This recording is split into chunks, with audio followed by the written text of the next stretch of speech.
اعوذ باللہ من الشیطان الرجیم بسم اللہ الرحمن الرحیم وَلَقَدْ كَرَّمْنَا بَنِي آدَمَ وَحَمَلْنَاهُمْ فِي الْبَرِّ وَالْبَحْرِ وَرَزَقْنَاهُمُ الطَّيِّبَاتِ وَفَضَّلْنَا عَلَى كَثِيرٍ مِّمَّنْ خَلَقْنَا تَفْضِيلًا۔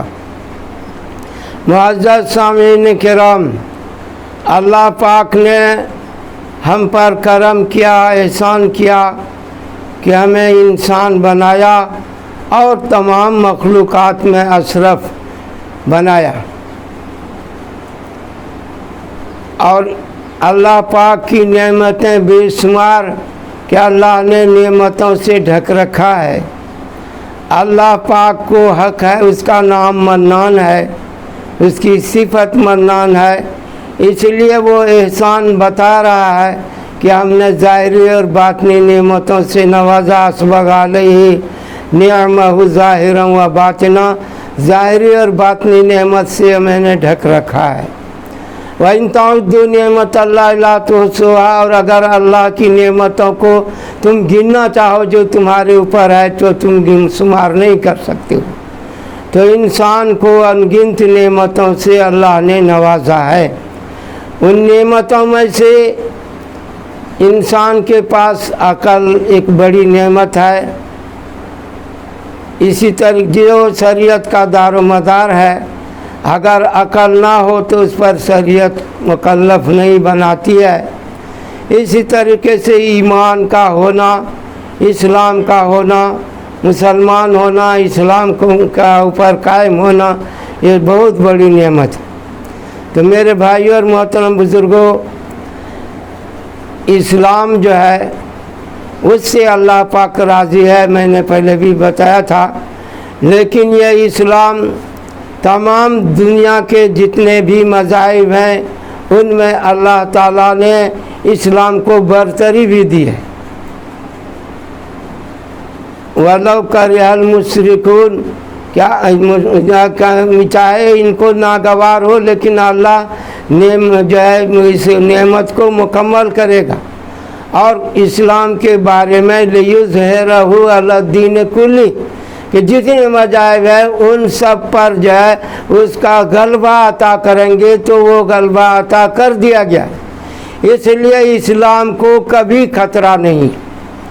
ایک موقع آیا تھا کہ غزوہ بدر کا موقع تھا، آپ دعاؤں میں مصروف تھے، مسلمانوں کی تعداد کم تھی، اسلحہ کے لحاظ سے بھی بہت ہی کم، بلکہ نہیں کے برابر، تو تعداد کے لحاظ سے کم، اسلحہ کے لحاظ سے کم، دشمن اس سے 3 گنا زیادہ۔ تو آپ اللہ پاک سے دعا کر رہے تھے کہ اللہ اگر آپ چاہتے ہیں کہ یہ قیامت تک آپ کا نام لیوا باقی رہے تو ان کو فتح دلائیے، ورنہ اگر یہ مٹ گئے تو آپ کا نام لیوا نہیں ملے گا۔ تو اس وقت جو ہے خطرات محسوس کیا گیا کہ اگر اللہ تعالیٰ نے اس موقع سے اسلام کو غلبہ عطا نہیں کیا تو میرے بھائیوں اور محترم بزرگوں خطرہ ہی خطرہ ہے۔ تو اللہ نے اس میں کامیابی دے دی، فرشتوں کو اتارا، 70 اس کے جو ہے دشمنوں کے جو سپہ سالار کہلاتے تھے، اشراف کہلاتے تھے، بڑے کہلاتے تھے، لیڈر کہلاتے تھے، وہ مارے گئے اور 70 قید بھی ہوئے۔ اس کے بعد سے آپ جب فتح مکہ ہوا تو مکہ فتح کیا ہوا، وہ قیامت تک کے لیے اللہ نے اسلام کو فتح مبین عطا فرما دیا۔ اب قیامت تک مکے میں دجال نہیں گھس سکتا ہے، اللہ کی حفاظت ہوگی۔ شیطانوں کا سب سے بڑا سرگنا دجال ہوگا جو اس کی نگاہ، تو اللہ تعالیٰ نے انسان کو نعمتوں سے نوازا ہے۔ ایک نعمت ان نعمتوں میں سے آنکھ ہے۔ آنکھ کو اللہ نے 2 آنکھیں عطا فرمائی، تو یہ دونوں آنکھیں اگر برابر میں نہ ہو تو ایک کا 2 نظر آئے گا، ایک آنکھ تھوڑی اوپر ہو جائے، دوسری آنکھ تھوڑی نیچے ہو جائے تو ایک ہی چیز کو 2 نظر آئے گا۔ بھینگا کہتے ہیں اس کو۔ ایک شخص نے کہا کہ وہ بوتل رکھا ہوا لے آؤ، تو اس نے کہا کہ وہاں تو 2 بوتل رکھا ہوا ہے، کون سا بوتل لائیں؟ تو کہا کہ ایک بوتل کو پھوڑ دینا، دوسری بوتل کو لے چانا۔ تو گیا تو اس بوتل کو اٹھا کے پھوڑا تو دونوں ہی ٹوٹ گیا۔ تو آنکھ کو کا اگر سائز ایک جگہ نہیں بیٹھایا جائے، برابر میں نہ ہو، تو انسان کو 1 کا 2 نظر آئے گا۔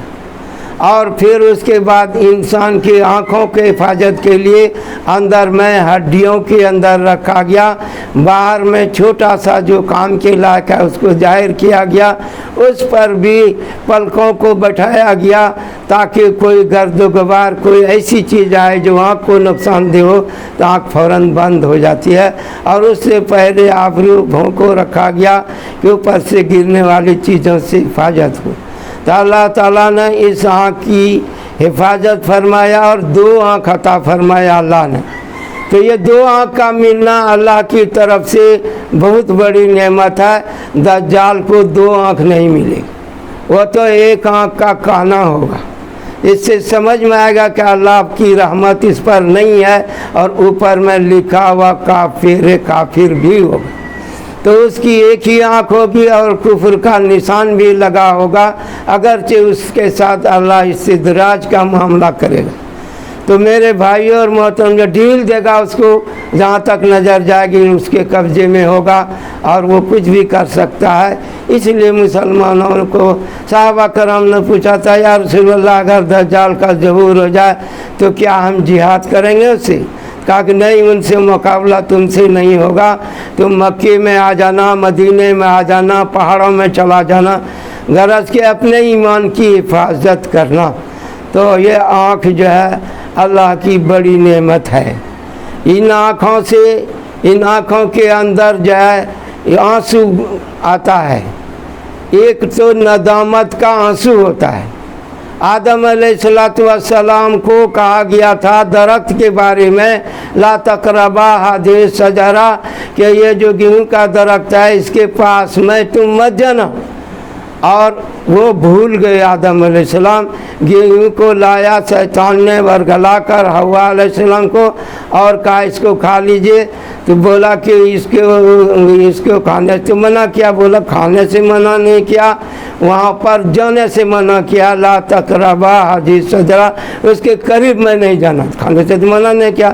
اور اگر آپ اس کو کھائیں گے تو ہمیشہ ہمیں یہ غلط بات اس کے ساتھ پڑھا دیں، اگر کھائیں گے تو سب دن رہیں گے، حالانکہ کھانے کے بعد زمین میں اتار دے جائیں گے۔ کہ یہ ایک بات صحیح کہا کہ دھوکہ دیا، دھوکہ دینے کے لیے بھی کچھ نہ کچھ صحیح پر آنا ضروری ہوتا ہے، ورنہ شیطان دھوکہ نہیں دے سکتا۔ بالکل ہی غلط بات ہو، سفید جھوٹ ہو تو آدمی کو پہچان میں آ جاتا ہے، اور کچھ سچائی بھی ہو تو آدمی دھوکہ کھا جاتا ہے۔ تو فعصى آدم ربہ فغوا، کہ آدم علیہ السلام نے نافرمانی کی اور گمراہ ہو گئے، جو اصل مقصد تھا اس سے بھٹک گئے۔ تو آدم علیہ السلام کے بدن سے کپڑے اتر گئے، حوا علیہ السلام کے وہ بھی واقعہ ہے، فتفق من ورق الجنہ، جنت کے پتوں سے چھپانے لگے۔ 3 پتے سے آدم علیہ السلام نے اپنے جسم کو چھپایا۔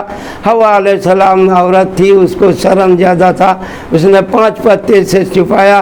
حالانکہ جنت میں حوا اور آدم کے علاوہ کوئی نہیں تھا، وہ دونوں ننگے بھی رہتے تو دیکھ سکتے تھے، جائز تھا، حلال تھا، لیکن چونکہ غلطی ہو گئی تھی اس وجہ سے شرم کے مارے وہ دونوں اپنے ستر کو چھپا رہے۔ تو اس دنیا میں آنے کے بعد مرد کو 3 کفن دیا جاتا ہے، 3 کپڑوں میں کفن کیا جاتا ہے، اور عورتوں کو 5 کپڑے دیے جاتے ہیں، ایک تو سر کے بال کو چھپانے کے لیے اور ایک سینہ بند بھی اضافہ کیا جاتا ہے۔ تو میرے بھائی اور محترم بزرگوں، اب آدم علیہ السلام سے وہ غلطی ہوئی تو کیا وہ جرم ہو گیا، گناہ ہو گیا؟ اب تو معصوم تھے، نبی تھے، پھر ایسا کیسے ہو گیا؟ تو اس کا جواب یہ ہے کہ اللہ پاک نے فرمایا فنسی آدم، کے آدم تو بھول گیا تھا، اور اب بھول چوک معاف ہے، بھول بھی معاف ہے، چوک بھی معاف ہے، چوک سے کہیں ہوئی۔ تو فنسی آدم، آدم بھول گیا تھا، اچھا بھول گیا تھا تو پھر بھی تو غلطی ہوئی، کہتا ولم نزد لہ عزما، ہم اس میں کوئی ارادہ نہیں پائے۔ تو پتہ چلا کہ انسان کچھ بھی کرتا ہے تو اس کے ارادے ہوتے ہیں، عزائم ہوتے ہیں، لیکن آدم علیہ السلام کا اس کھانے کے اندر کوئی عزائم نہیں تھا، تو بنا ارادہ کے کوئی کام سرزد ہو جائے تو وہ قابل مواخذہ نہیں ہوتا ہے، لیکن درجات کی بلندی کی وجہ سے اسے شرمندگی ہوئی اور اتنا روئے زمین پر، اتنا روئے کہ 40 سال تک روتے رہے۔ اور اس کے بعد بتایا کہ اگر آدم علیہ السلام سے لے کر قیامت تک کے سارے انسانوں کا آنسو جمع کر دیا جائے اور ایک پلے میں رکھا جائے اور آدم علیہ السلام کے آنسو کو ایک پلے میں رکھا جائے تو آدم کے آنسوؤں کا وزن زیادہ ہو جائے گا۔ اتنے روئے کے چہرے پر نالی کے جیسا ہو گیا تھا، 40 برس روتے دھوتے رہے۔ پھر اللہ تعالیٰ کی طرف سے دعا سکھائے گئے، فَتَلَقَّىٰ آدَمَ مِن رَّبِّهِ كَلِمَاتٍ فتاب علیہ، اس مخصوص کلمے کی بنیاد پر ربنا ظلمنا انفسنا ان لم تغفر لنا وترحمنا لنکونن من الخاسرین، اور حضور پاک صلی اللہ علیہ وسلم کے صدقے میں دعا کیا، دعا قبول ہوئی، توبہ قبول ہوا اور میرے محترم بزرگوں کی بخشائش ہوئی۔ تو ایک تو آنکھ سے جو روتے ہیں وہ رونا ندامت کا ہوتا ہے، جو آدم علیہ السلام رو رہے تھے، اور حضور پاک سرور کائنات احمد مصطفیٰ محمد مصطفیٰ صلی اللہ علیہ وسلم امت کے غم میں رات کو اتنے روتے تھے کہ سینے سے ایسی آواز آتی تھی جیسے ہانڈی کو چولہے پر چڑھاتے ہیں اور اس کے کھانا کے کھتکنے کھولنے کی آواز آتی تھی۔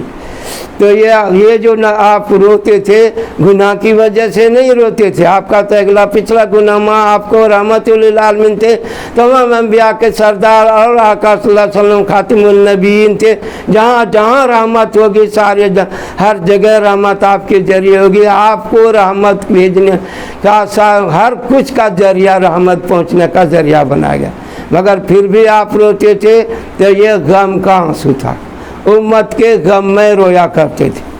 تو ایک رونا ہے ندامت کا اور ایک رونا ہے غم کا۔ اور ایک مرتبہ جب مدینہ جانے کی بات ہوئی، ہجرت کا موقع آیا، تو آپ صلی اللہ علیہ وسلم سے ابو بکر صدیق رضی اللہ عنہ پوچھا کہ آپ اکیلے جائیں گے یا ہمیں بھی اجازت ملے گی؟ کہا کہ ہاں آپ کی بھی اجازت ملی ہے۔ کہا کیا میرا نام لے کے اجازت دیا؟ بولا ہاں آپ کا نام لے کے اجازت دیا۔ تو خوشی میں آنکھ سے آنسو چھلک گئے اور جو ہے ابو بکر صدیق رو گئے، تو وہ رونا جو ہے خوشی کا رونا تھا۔ حضرت عائشہ رضی اللہ عنہا فرماتی ہیں چھوٹی تھی اس وقت، کہا کہ ہم نہیں جانتے تھے کہ خوشی کے موقع سے بھی آدمی روتا، تو زیادہ حد سے زیادہ خوشی ہو تو خوشی میں بھی آنکھ سے آنسو جاتا ہے۔ تو ایک رونا غم کی وجہ سے ہوتا ہے، ایک رونا خوشی کی وجہ سے ہوتا ہے، ایک رونا جو ہے ندامت کی وجہ سے ہوتا ہے، اور ایک رونا تو دکھاوے کے لیے ہوتا ہے، ہر وقت روتے رہتا ہے، ہم کو یہ نہیں ہے وہ نہیں ہے، یہ پریشانی وہ پریشانی، تو ظاہر میں بھی کوئی رو دیتا ہے اور کوئی اندر سے دل روتا رہتا ہے۔ تو ایک رونا جو ہے سمجھے دکھاوے کا ہوتا ہے۔ موسیٰ علیہ السلام نے ایک مرتبہ اللہ سے کہا کہ دیکھو یہ صاحب رات بھر رو رو کے دعا کر رہا ہے اور آپ اس کی دعا کو قبول کیوں نہیں کر لیتے؟ کہا وہ میرے لیے نہیں رو رہا ہے، کہا اس کی ایک بکری تھی وہ مر گئی ہے، اس کے غم میں اس کا دل جو غمگین ہو گیا ہے، اور وہی دل سے جو بھاپ اٹھتا ہے دماغ میں اور دماغ متاثر ہوتا ہے تو آنکھ سے آنسو جاتا ہے۔ جیسے سمندر سے بھاپ اٹھتا ہے بادل میں جمع ہوتا ہے کہیں جا کے برستا ہے، اسی طرح دل جب غمگین ہوتا ہے تو وہ دماغ کو متاثر کرتا ہے۔ دماغ کنٹرولر ہے آنکھ کا، ناک کا اور کان کا، حواس کا، بولنے کا، تو وہ 5 چیزوں کا حواس خمسہ ظاہرہ باطنہ کا دماغ کنٹرولر ہے، وہ متاثر ہوتا ہے تو انسان رو دیتا ہے۔ اسی طریقے سے درد کی وجہ سے آدمی روتا ہے، تکلیف ہے، کہیں چوٹ لگ گئی، کہیں بھاری مصیبت پیش آ گئی، تو یا آنکھ میں ہی درد ہو رہا ہے کچھ ہو رہا ہے تو اس سے بھی آدمی روتا ہے۔ اور ایک یہ ہے کہ اللہ کے خوف سے روئے، کہ اللہ کے ڈر سے کہیں موت کے وقت ہمیں پریشانی نہ آ جائے، ایمان پر خاتمہ چاہیے، اس کے لیے رو رہا ہے۔ قبر کے اندر گیا ہے تو نگاہ اس کی تیز کر دی جائے گی اور حضور صلی اللہ علیہ وسلم کو بھی دیکھ پائے گا، تو قبر کی حالت کو سوچ کے روئے۔ اسی طریقے سے میدان محشر کی رسوائی سے روئے، یا پل صراط پہ پار ہونے کے وقت جو پریشانی آئے گی کیسے پار ہوں گے اس سے روئے، یا جہنم کے اندر عذاب ہوگا اس سے روئے۔ تو جہنم کے اندر جو انسان جائے گا تو وہاں پر روتے روتے روتے جب انسان کا آنسو ختم ہو جائے گا تو پھر وہ خون کا آنسو روئے گا۔ تو ایک دکھاوا کا رونا ہے، ایک ندامت کا رونا ہے۔ بجھا دیں گے جہنم کو جو یہ آنسو ہیں ندامت کے، تو ندامت کے آنسو جو ہے وہ دل کے گناہوں کے جنگ کو بھی دور کرتا ہے اور جہنم کو بھی بجھاتا ہے۔ اور ایک ندامت غم کا ہے، غم کا رونا ہے، اور ایک خوشی کا رونا ہے، اور جو ہے ایک اللہ کے خوف سے رونا ہے، اور ایک رونا خون کا آنسو رونا ہے، اور ایک یہ ہے کہ اللہ کے خوف سے روئے، تقویٰ ڈر کی وجہ سے۔ تو اللہ کے لیے جو روتا ہے آنکھیں وہ ہے جو اللہ کے لیے روئے۔ تو میرے بھائی اور محترم بزرگوں، یہ اللہ تعالیٰ نے آنکھ کی بڑی نعمت دی ہے، اور انسان اس آنکھ سے دیکھ تو راستہ دیکھنے کا ظاہری راستہ ہے، تو انسان اس کی نگاہ کو کہاں رکھے؟ تو بتایا کہ فَلْيَنْظُرِ الْإِنسَانُ مِمَّا خُلِقَ، انسان کو نگاہ وہاں رکھنی چاہیے جن سے پیدا ہوا، تاکہ اس کے اندر جو ہے عاجزی پیدا ہو، اس کے اندر خاکساری پیدا ہو، تواضع پیدا ہو، اللہ کو پسند ہے۔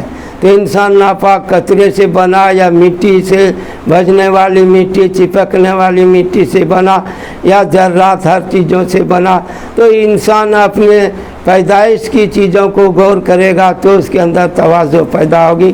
اور اگر کچھ حاصل کرنا ہے مرتبہ تو انسان کو جو ہے وہ صحابہ کرام کی زندگیوں پر نظر رکھنی چاہیے، اور حضور پاک صلی اللہ علیہ وسلم کی سنت پر نظر رکھنی چاہیے، اور اللہ پر نظر رکھی۔ نظر ان پر اگر ہوتی تو حالت اور کچھ ہوتی، نہ رکھتے غیر پر الزام مولانا علیہ قامت۔ تو غیروں پر نظر نہیں جانی چاہیے، جو کچھ ہوتا ہے اس کائنات میں اللہ سے ہوتا ہے، اور اسباب جو بھی ہے وہ اسباب کے تحت ہے۔ تو میرے بھائی اور محترم بزرگوں، انسان کو بتایا پھل دیکھو، بادل کو دیکھو، اونٹ کو دیکھو، ہم نے کیسا بنایا ہے، تو انسان کی قدرت پر نگاہ رکھو کہ اونٹ کو کیسا بنایا ہے، بادل کو کیسا بنایا ہے، اور آسمان پر نظر دوڑاؤ، وہ کتنا اونچا ہوا ہے جو تمہاری نگاہ کہیں ٹکتی نہیں ہے۔ اور اسی طریقے سے جو پہاڑ پر دیکھو کیسا گڑا ہوا ہے، اور زمین کو دیکھو کیسے جو پانی پہ پھیلایا گیا، تو ان چیزوں کو دیکھنے کا بتایا۔ تو انسان جب چلے گا تو نظر بھر قدم قدم پر نگاہ رکھے، یعنی آپ کس کام کے لیے نکل رہے ہیں؟ یہ جو آپ قدم اٹھا رہے ہیں تو اچھا نیکی کا کام کے لیے جا رہے ہیں یا برائی کے کام کے لیے جا رہے ہیں؟ تو نظر بر قدم ہو انسان کا۔ انسان کو جب جو بڑے ہیں، ماں باپ ہے، بزرگان دین ہے، علماء کرام ہیں، حفاظ کرام ہیں، اور جو دین کے معزز لوگ ہیں، تو ان لوگوں کو احترام کی نظر سے، عزت کی نظر سے دیکھنا چاہیے۔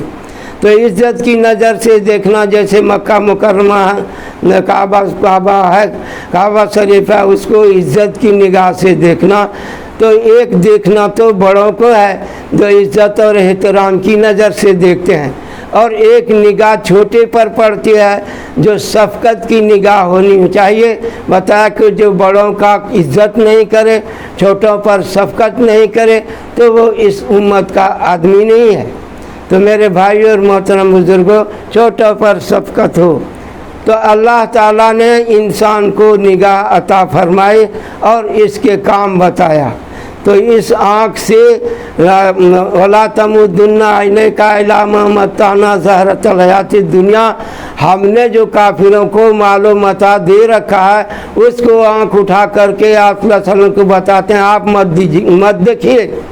آپ صلی اللہ علیہ وسلم تو دیکھتے ہی نہیں تھے، ان کے نظر میں سونا اور دنیا تو برابر تھی، لیکن امت کو تعلیم مقصد ہے۔ تو بتایا کہ اگر مسلمانوں کو گمراہ ہونے کا، پھسلنے کا ڈر نہیں ہوتا تو سقف من فضہ، اس کو چاندی کا چھت دیتے، وہ معارجہ لیا، اور اس مکان کا سیڑھی بھی چاندی کا ہوتا، لیکن انسان جو ہے ہدایت پانا بڑا مشکل ہوتا، اس لیے ویسا نہیں کیا گیا۔ تو اس کے نہیں ماننے والے کو جو کچھ ملنا ہے دنیا ہی میں ملنا ہے، اور مسلمان کو دنیا میں بھی ملنا ہے، آخرت میں بھی ملنا ہے۔ جو اللہ سے دنیا بھی مانگتا ہے، آخرت بھی مانگتا ہے، تو اللہ اس کو ہر جگہ نوازے گا۔ اس لیے دنیا بھی بقدر مقدر اس کو ملے گا، اور آخرت جتنی مشقت کرے گا اتنا ملے گا۔ تو اس دل کو نفاق سے بری ہونے کے لیے کہ میرے دل کے اندر نفاق نہ ہو، توحید ہو، اللہ پر نظر ہو، اس کی نظر۔ انسان مسلمان بلند کب ہوگا، باعزت کب ہوگا، جب اس کے اندر ایمان کی کیفیت ہوگی۔ بتایا انتم الاعلون ان کنتم مؤمنین، کہ تم سب سے اوپر میں رہو گے اگر ایمان تمہارے اندر ہے۔ آپ نہیں دیکھتے کہ ایمان والے کو اللہ تعالیٰ نے کیسا عظمت اور عزت عطا فرمایا۔ ایمان بڑی قیمتی چیز ہے، اس کا ایک ذرہ بھی ایمان کا اس دنیا کے نہیں، اس دنیا سے 10 گنی بڑی دیا جائے تو پھر بھی اس کا درجہ اس کے برابر نہیں پہنچ سکتا۔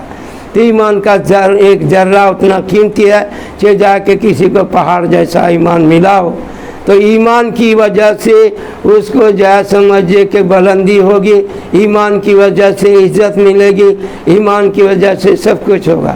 تو ایک نگاہ تو شفقت کی ہے، ایک نگاہ عظمت کی ہے، ایک نگاہ اخوت ہے۔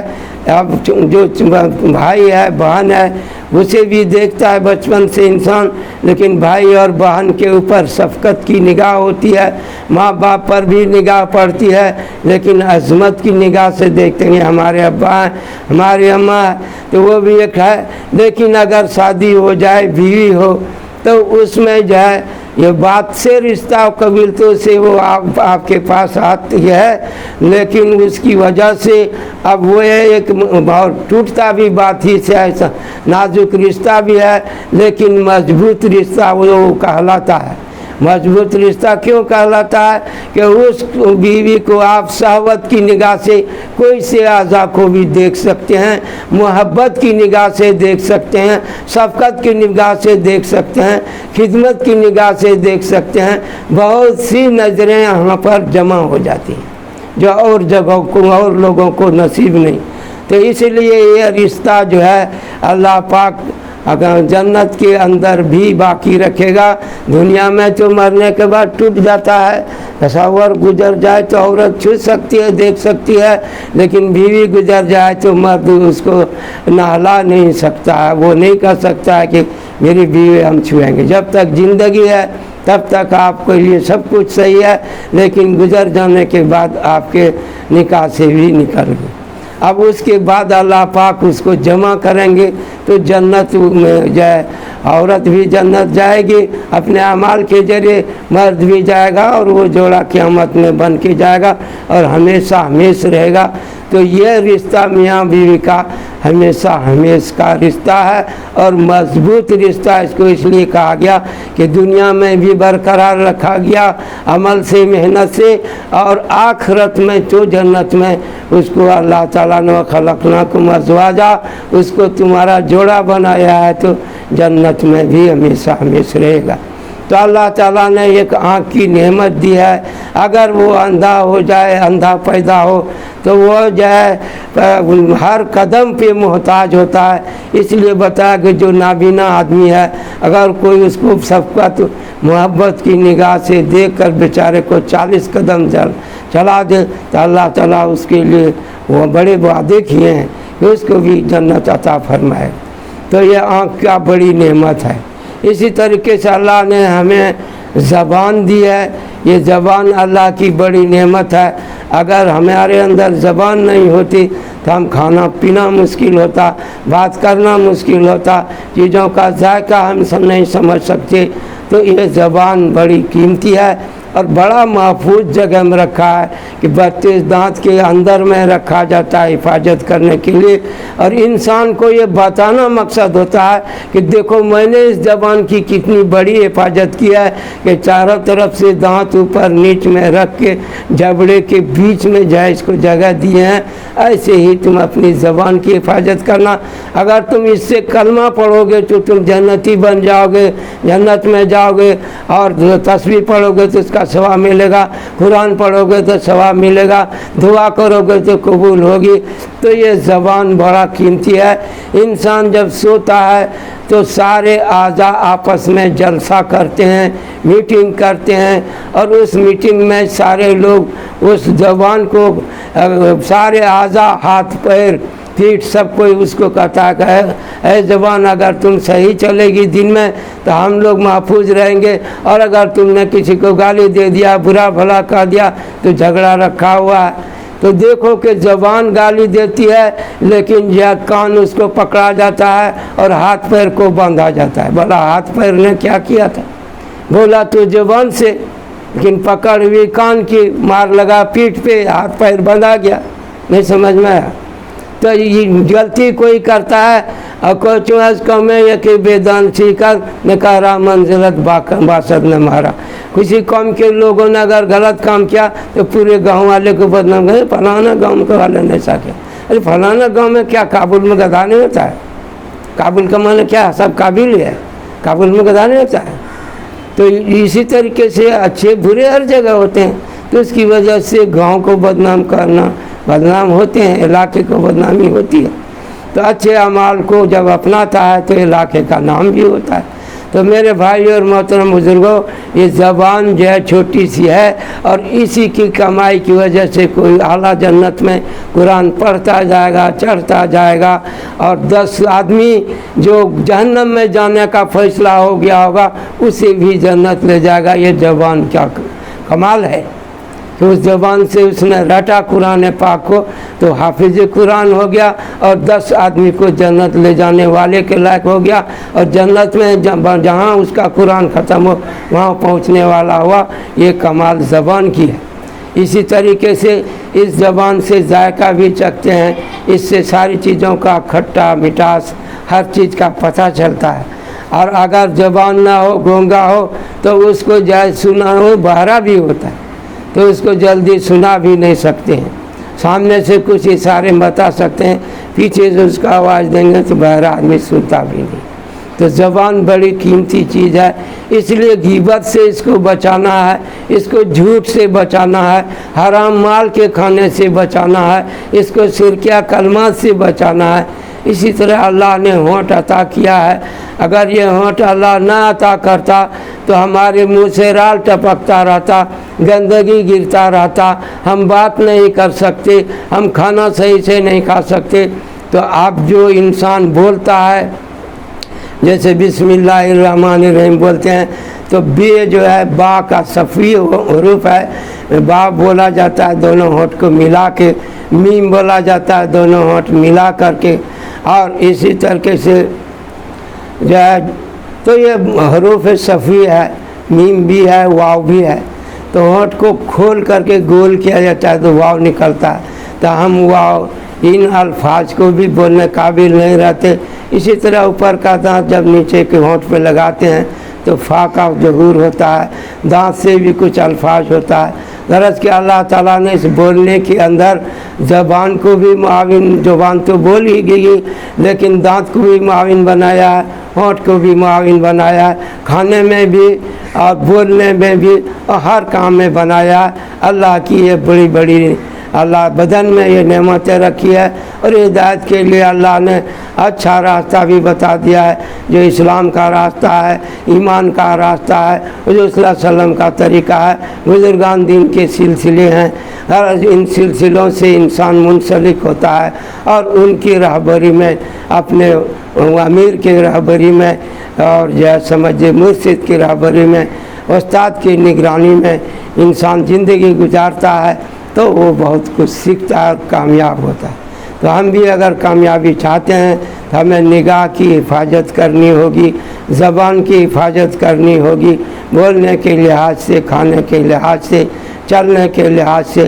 غرض حضور صلی اللہ علیہ وسلم کے طریقوں پر ہمیں چل کر کامیاب ہونا ہے۔ ہماری کامیابی اللہ کے حکم پر چلنے میں ہے اور حضور صلی اللہ علیہ وسلم کے طریقے میں ہے۔ اسی لیے زبان کو نفاق سے پاک رکھنا ہے اور بدن کو جو ہے اعمال ریاکاری سے پاک رکھنا ہے، زبان کو جھوٹ سے پاک رکھنا ہے اور جو جھوٹ سے بچانا ہے۔ بہرحال اللہ تعالیٰ نے چند باتیں کہنے کی توفیق عطا فرمائے۔ اللہ ہم سب کو عمل کی توفیق عطا فرمائے۔ اس لیے دعا بتایا، اللہم طہر قلبی من النفاق وعملی من الریا ولسانی من الکذب وعینی من الخیانہ فإنک تعلم خائنۃ الأعین وما تخفی الصدور۔ آنکھ سے ڈاکٹر بھی دیکھتا ہے، لیکن ڈاکٹر دیکھتا ہے مرض کو کہ اس کے اندر بیماری کیا ہوئی، کیا کیا وجہ ہوا جو یہ بیمار ہوا، اس کے اندر پریشانی آئی۔ تو ڈاکٹر دیکھتا ہے مریض کو تو علاج کے لائن سے دیکھتا ہے، استاد دیکھتا ہے طلبہ کو تو اس کے پڑھائی کے لحاظ سے دیکھتا ہے، مرشد بھی اپنے مریدوں کو دیکھتا ہے، اصلاح کے لائن سے اس کی نظر ہوتی ہے۔ غرض کے ہر ایک لائن پر، ہر ایک موقع پر انسان کی نظروں کا الگ الگ کام ہے۔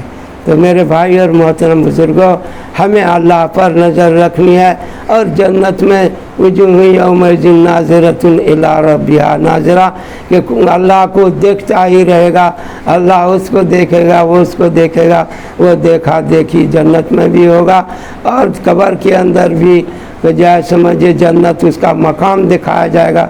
غرض انسان اس دنیا میں آخرت کو سنوارنے کے لیے، اللہ کو راضی کرنے کے لیے، حضور صلی اللہ علیہ وسلم کے طریقے پر چلنے کے لیے بنا ہے اور بہت سے نعمتوں سے اسی لیے نوازا ہے۔ اللہ تعالیٰ کا سنے زیادہ عمل کی توفیق عطا فرمائے۔